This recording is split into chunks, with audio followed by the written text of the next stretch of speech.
Capítulo 2. El llamamiento de Atreyu. Bien o mal, las deliberaciones que afectaban al porvenir de toda fantasía se celebraban normalmente en el gran salón del trono de la Torre de Marfil, que se encontraba en el interior del verdadero recinto del palacio, solo unas plantas más abajo que el pabellón de Magnolia. Ahora el salón amplio y redondo estaba lleno de una confusión de voces apagadas. Los 499 mejores médicos del reino de fantasía estaban allí reunidos, susurrando o cuchicheando entre sí, en grupos pequeños o grandes.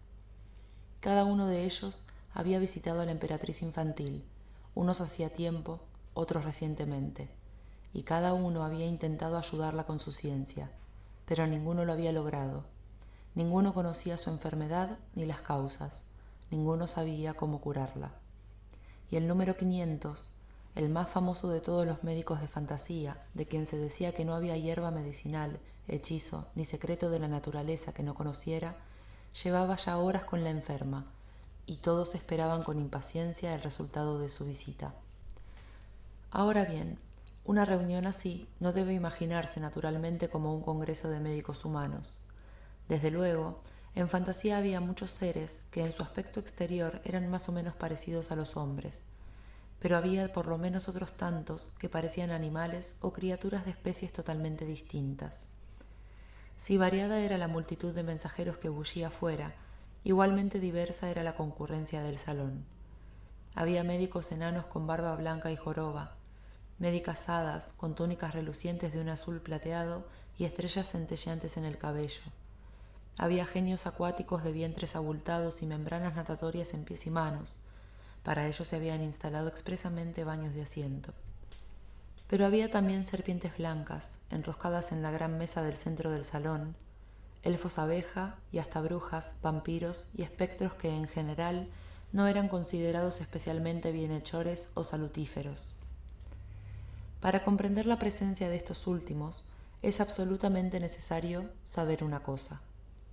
La emperatriz infantil era, como indica su título, la soberana de todos los incontables países del reino sin fronteras de fantasía, pero en realidad era mucho más que una soberana, o mejor dicho, era algo muy distinto.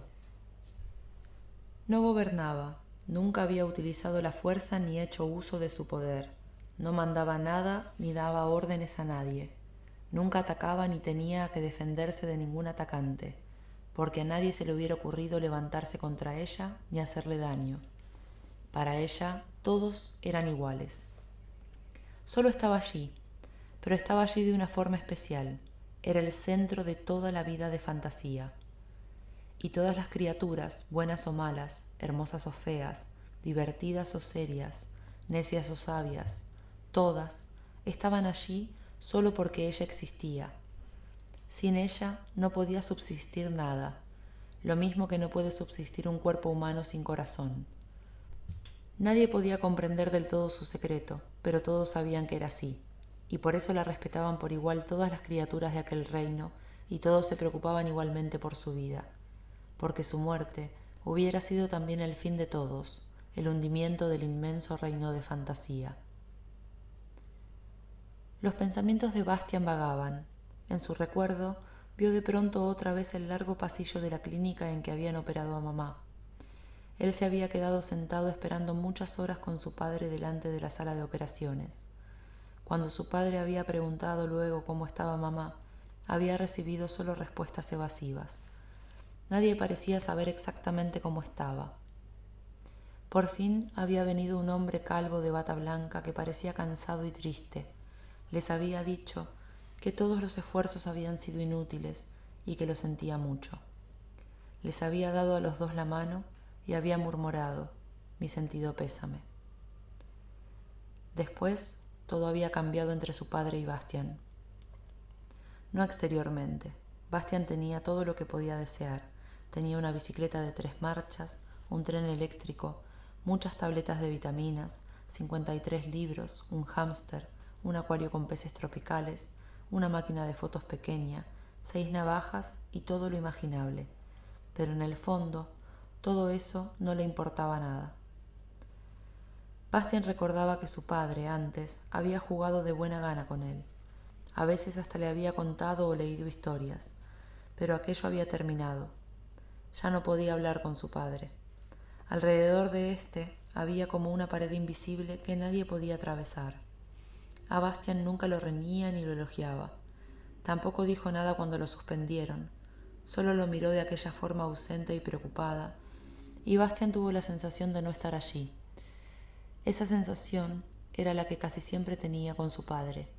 Cuando por la noche se sentaban juntos delante de la televisión, Bastian se daba cuenta de que su padre no la miraba, sino que estaba lejos, muy lejos con el pensamiento, donde él no podía alcanzarlo. O algunas veces, cuando los dos tenían un libro, Bastian se daba cuenta de que su padre no leía porque durante horas contemplaba la misma página sin pasarla. Bastian comprendía que su padre estaba triste. También él había llorado entonces muchas noches, tanto que a veces tenía que vomitar a causa de los sollozos. Pero aquello había pasado poco a poco, y después de todo, él estaba allí. ¿Por qué no hablaba su padre con él? ¿Por qué no hablaba de mamá, de cosas importantes, y no solamente de lo imprescindible? Si se supiera al menos, dijo un espíritu del fuego largo y delgado, ¿en qué consiste su enfermedad? No tiene fiebre, no tiene nada inflamado, ninguna erupción, ninguna infección. Es simplemente como si se estuviera extinguiendo, sin saber por qué. Al hablar le salían de la boca después de cada frase pequeñas nubecillas de humo que formaban figuras. Aquella vez fue un signo de interrogación. Un viejo cuervo desplumado que parecía una gran patata en la que alguien hubiera clavado al azar unas cuantas plumas negras, respondió con voz graznante. Era experto en enfermedades producidas por enfriamientos. No tose, no está constipada, no es ninguna enfermedad en sentido clínico. Se arregló las gruesas gafas sobre el pico y miró a los circunstantes con desafío. En cualquier caso, una cosa me parece evidente, zumbó un Scarabaeus, coleóptero llamado también a veces escarabajo pelotero. Entre su enfermedad y las horribles cosas de que nos informan los mensajeros de toda fantasía, existe una misteriosa relación. Bah, le rebatió despectivamente un hombrecito de la tinta. Usted no hace más que ver misteriosas relaciones por todas partes. Y usted no ve siquiera el borde de su tintero, zumbó el Scarabaeus irritado. Queridos colegas, se quejó un espectro demacrado envuelto en una larga bata blanca, no empecemos con disputas personales improcedentes y, sobre todo, bajen la voz. Esas y otras conversaciones se oían por todas partes en el gran salón del trono. Quizás pueda parecer extraño que seres tan distintos pudieran comprenderse entre sí, pero en fantasía casi todos los seres, incluidos los animales, conocían por lo menos dos idiomas. En primer lugar el propio, que solo hablaban con los de su especie y no entendía ningún profano, y en segundo lugar uno general, llamado fantasio clásico o gran lenguaje. Todos lo dominaban, aunque algunos lo utilizasen de una forma un tanto peculiar. De pronto se hizo el silencio en la sala y todos los ojos se dirigieron hacia la gran puerta batiente que se estaba abriendo. Entró Caíron, el famoso y legendario maestro del arte médico. Era lo que, en épocas más antiguas, se llamaba un centauro. Tenía figura humana hasta las caderas y el resto de su cuerpo era de caballo. Sin embargo, Caíron era uno de los llamados centauros negros. Había venido de una región muy remota, situada lejos, muy lejos, al sur. Por eso, su parte humana tenía el color del ébano y solo su pelo y su barba eran blancos y rizados. Su cuerpo de caballo, en cambio, era listado como el de una cebra. Llevaba un extraño sombrero de juncos trenzados.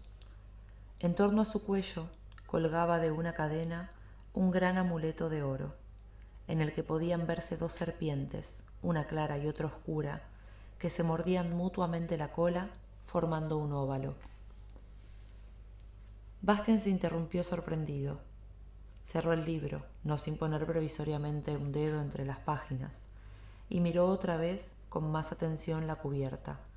Allí estaban las dos serpientes que se mordían las colas formando un óvalo. ¿Qué podía significar aquel extraño signo?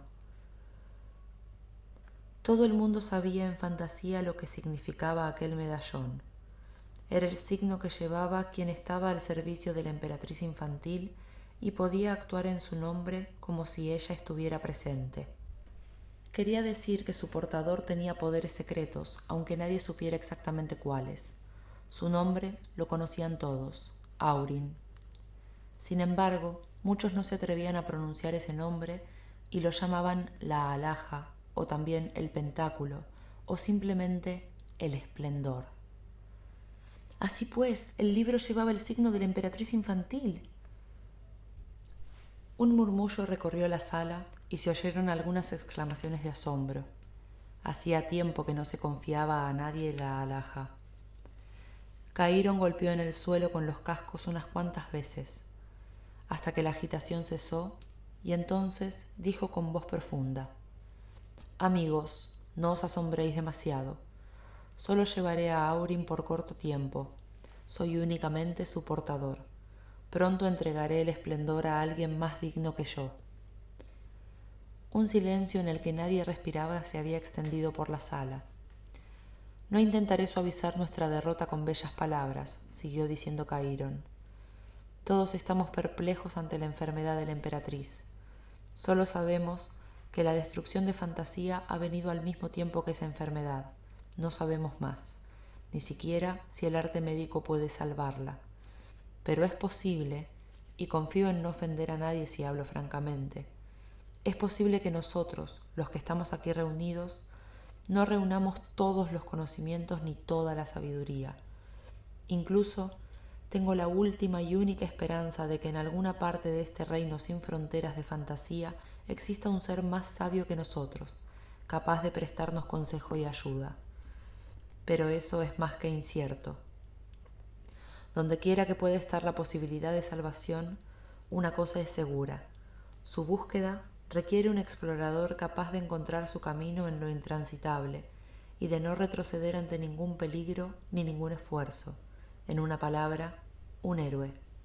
Y la emperatriz infantil me ha dicho el nombre de ese héroe, al que confía su destino y el nuestro.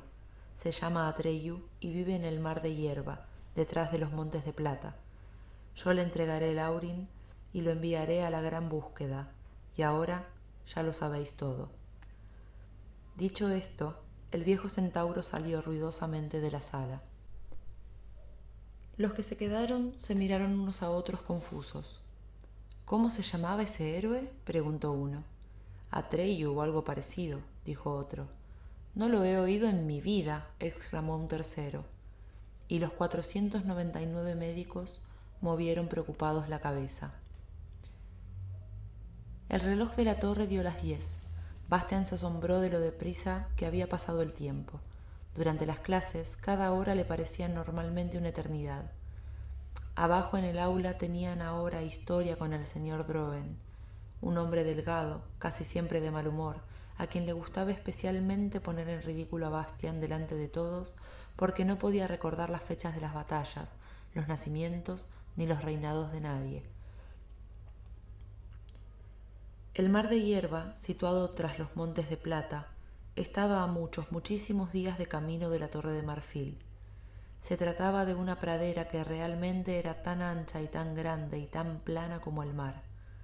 Una hierba jugosa crecía en ella hasta la altura de un hombre, y cuando el viento la acariciaba, las olas le recorrían como si fuera el océano y murmuraban lo mismo que el agua. El pueblo que allí vivía se llamaba los hombres de hierba o también los pieles verdes. Tenían el pelo de color negro azulado e incluso los hombres lo llevaban largo y a menudo en trenzas, y su piel era de un color verde oscuro que tiraba un poco a castaño, como el de las aceitunas. Llevaban una vida sumamente sobria, severa y dura, y sus hijos, tanto los chicos como las chicas, eran educados en el valor, la nobleza y el orgullo. Tenían que aprender a soportar el calor, el frío y las privaciones, y poner a prueba su arrojo. Esto era necesario porque los pieles verdes eran un pueblo de cazadores. Todo lo que necesitaban para la vida lo fabricaban con la hierba dura y fibrosa de las praderas o lo sacaban de los búfalos purpúreos que en enormes rebaños recorrían el mar de hierba. Aquellos búfalos purpúreos eran casi 2 veces mayores que toros o vacas corrientes.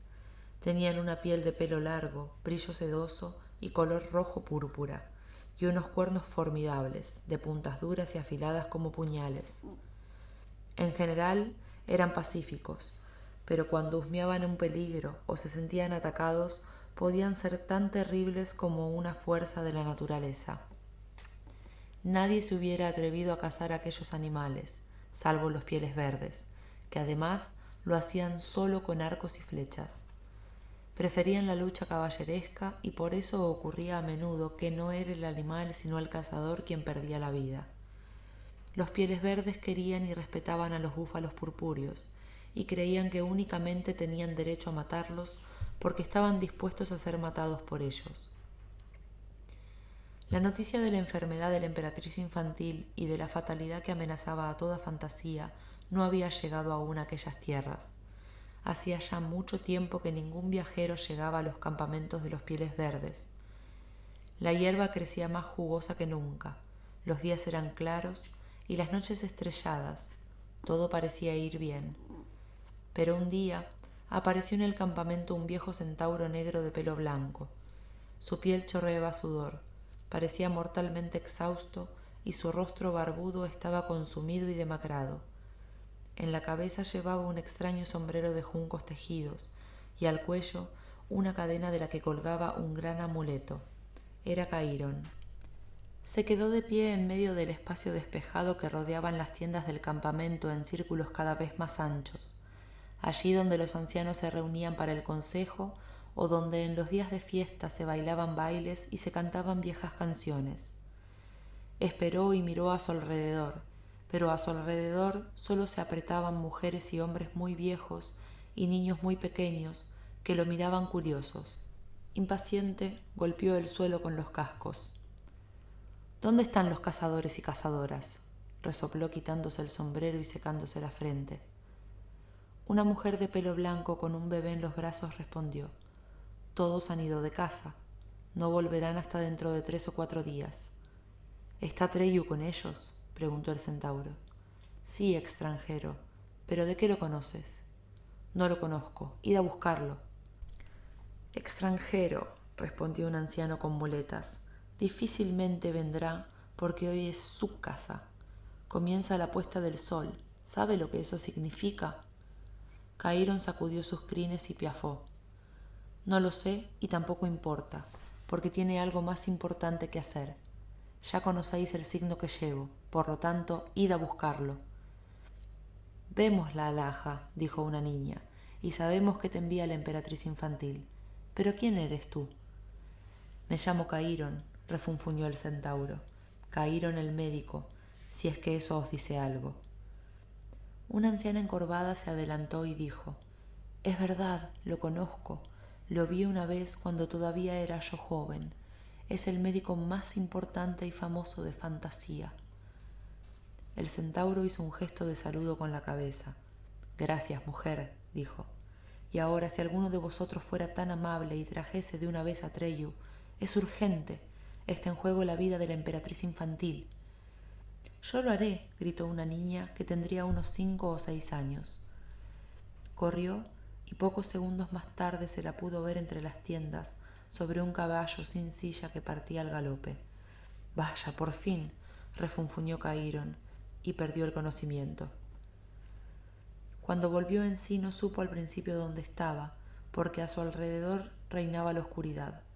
Solo poco a poco se dio cuenta de que se encontraba en una tienda espaciosa, echado sobre una manta de piel. Parecía ser de noche, y por una grieta de la cortina que hacía de puerta penetraba el resplandor de las llamas de una hoguera. Por los clavos de una herradura, murmuró mientras trataba de incorporarse. ¿Cuánto tiempo llevo aquí? Una cabeza echó una ojeada por la cortina de la puerta, se retiró y alguien dijo: sí, parece que se ha despertado. Entonces la cortina fue corrida a un lado y entró un muchacho de unos 10 años. Llevaba pantalones largos y zapatos de cuero blando de búfalo. Tenía el torso desnudo y solo le colgaba de los hombros un manto purpúreo, al parecer de pelo de búfalo, que le llegaba hasta el suelo. Su pelo, largo y de color negro azulado, lo llevaba atado en la nuca con tiras de cuero, formando una trenza. En la piel verde aceitunada de su frente y sus mejillas había pintados en color blanco algunos adornos sencillos. Sus ojos oscuros centelleaban coléricos mirando al intruso, pero por lo demás no se apreciaba en sus facciones emoción alguna. «¿Qué quieres de mí, extranjero?», preguntó. «¿Por qué has venido a mi tienda? ¿Y por qué me has privado de mi casa?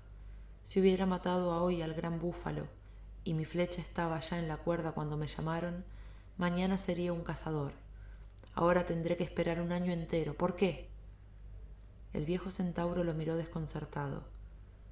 «¿Eso quiere decir?», preguntó por fin, «¿que eres Atreyu?». «Sí, extranjero». «¿No hay algún otro, un hombre adulto, un cazador experimentado con ese nombre?». «No, Atreyu soy yo y nadie más». El viejo Caíron se dejó caer en el lecho y jadeó. «Un niño, un muchacho». Realmente las decisiones de la emperatriz infantil son difíciles de comprender. Atreyu callaba, esperando inmóvil. «Perdóname, Atreyu», dijo Caíron, que solo con dificultad podía dominar su agitación.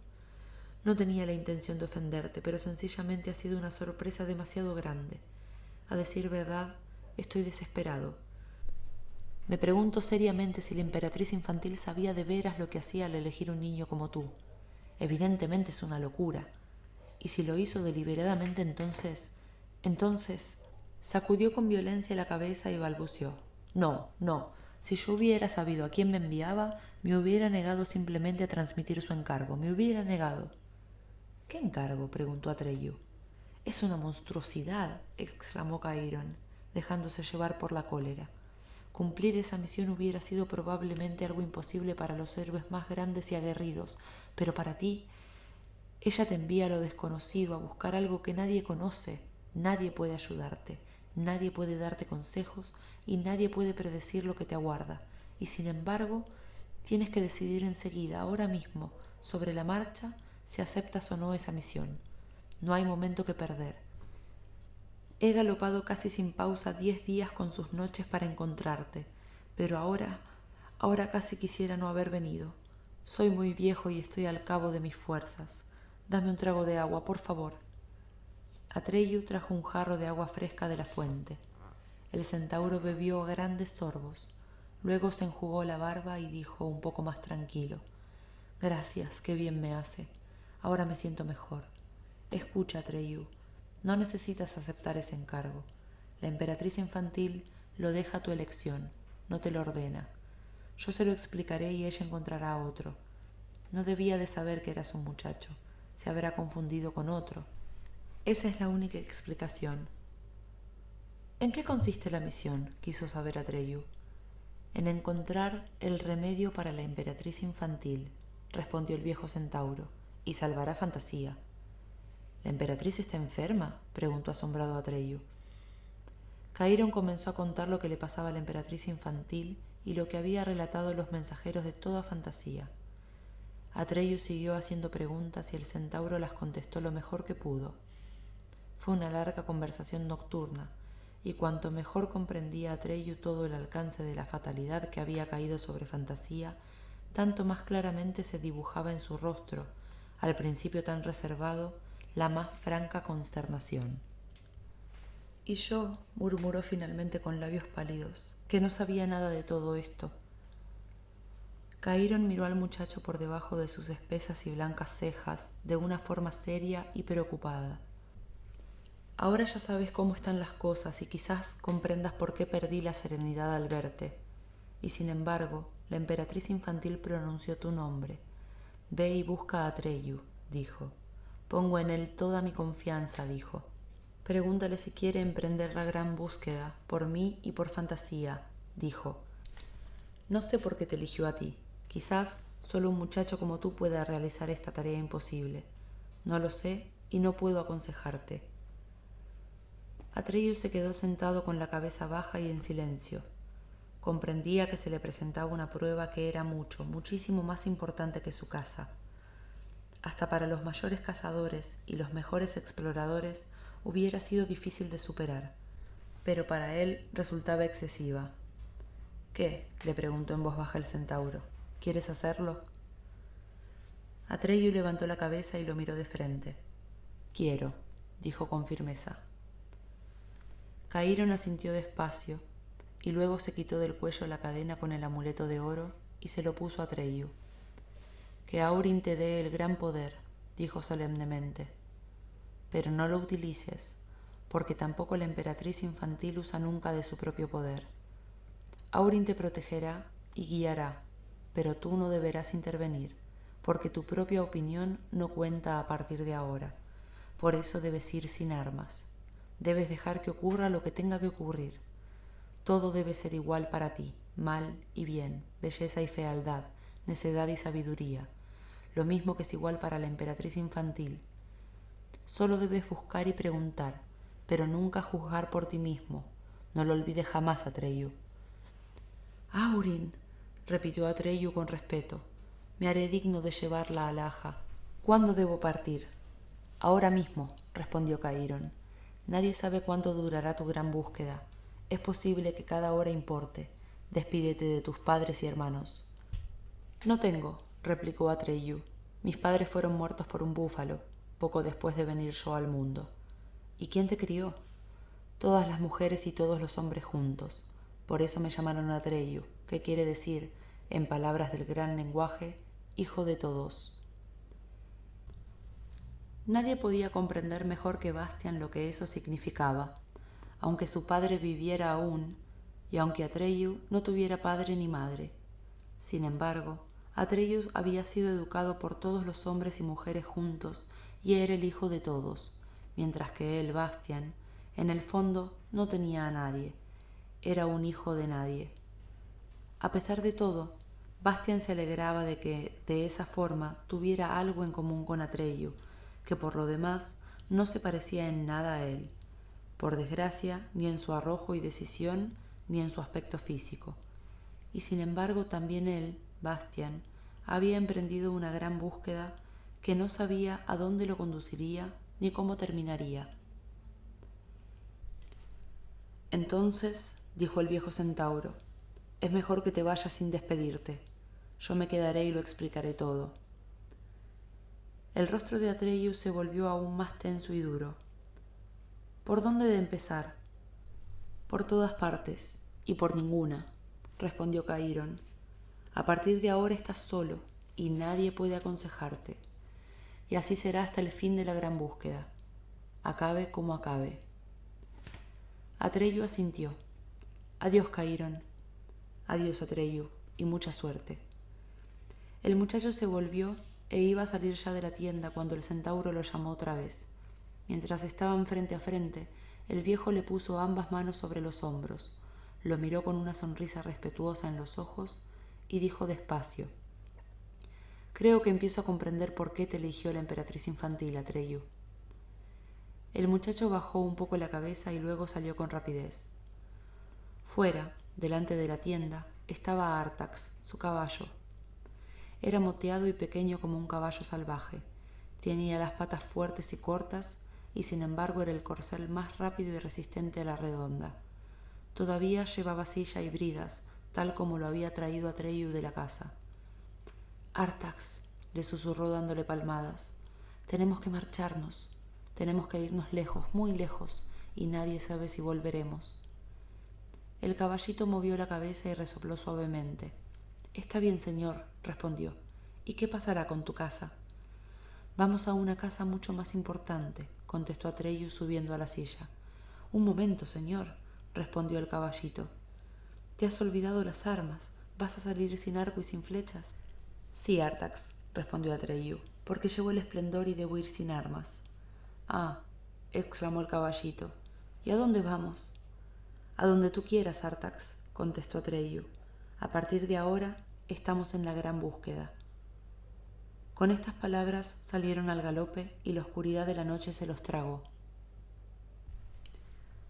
Al mismo tiempo sucedía en otro lugar de fantasía algo que nadie observaba y de lo que ni Atreyu, ni Artax, ni tampoco Caïron tenían la menor sospecha. En un páramo nocturno muy lejano, Las tinieblas se concentraron para formar una figura vaga y enorme. La oscuridad se fue espesando hasta que incluso en aquella noche sin luz, el páramo pareció un formidable cuerpo hecho de negrura. Sus contornos no eran todavía precisos, pero se sostenían sobre 4 zarpas y los ojos de su poderosa cabeza peluda ardían con un fuego verde. Levantó el hocico en el aire y husmeó. Así estuvo largo tiempo. Luego, de pronto, pareció haber encontrado el olor que buscaba, porque un profundo gruñido de triunfo salió de su garganta. Comenzó a correr, a saltos grandes y silenciosos. Aquella criatura de las sombras atravesaba velozmente la noche sin estrellas. El reloj de la torre dio las 11. Ahora empezaría el recreo. De los pasillos subía el griterío de los niños que corrían abajo por el patio del colegio. A Bastian, que seguía sentado en cuclillas en la colchoneta de gimnasia, se le habían dormido las piernas. Al fin y al cabo, no era un indio. Se puso en pie, sacó el bocadillo del colegio y una manzana de la cartera y comenzó a andar arriba y abajo por el desván. Sentía un hormigueo en los pies que lentamente se le despertaron. Entonces subió al potro de gimnasia y se sentó sobre él a horcajadas. Se imaginó que él era Atreyu galopando en la noche sobre Artax. Se inclinó sobre el cuello de su caballito. ¡Hala! Gritó. ¡Galopa, Artax! ¡Hala, hala! Luego se asustó. Era una imprudencia muy grande gritar tanto. ¿Y si alguien lo había oído? Esperó un rato, escuchando, pero solo llegó hasta él el griterío de muchas voces en el patio del colegio. Un poco avergonzado se bajó otra vez del potro. Realmente se estaba comportando como un niño pequeño. Desenvolvió el bocadillo y frotó la manzana contra su pantalón. Sin embargo, antes de morderla se detuvo un segundo. No, se dijo a sí mismo en voz alta. Tengo que administrar cuidadosamente mis provisiones. Quién sabe para cuánto tiempo tendrán que bastarme. Con el corazón oprimido, envolvió otra vez el bocadillo y lo metió de nuevo en la cartera, juntamente con la manzana. Luego se dejó caer suspirando en las colchonetas y cogió otra vez el libro.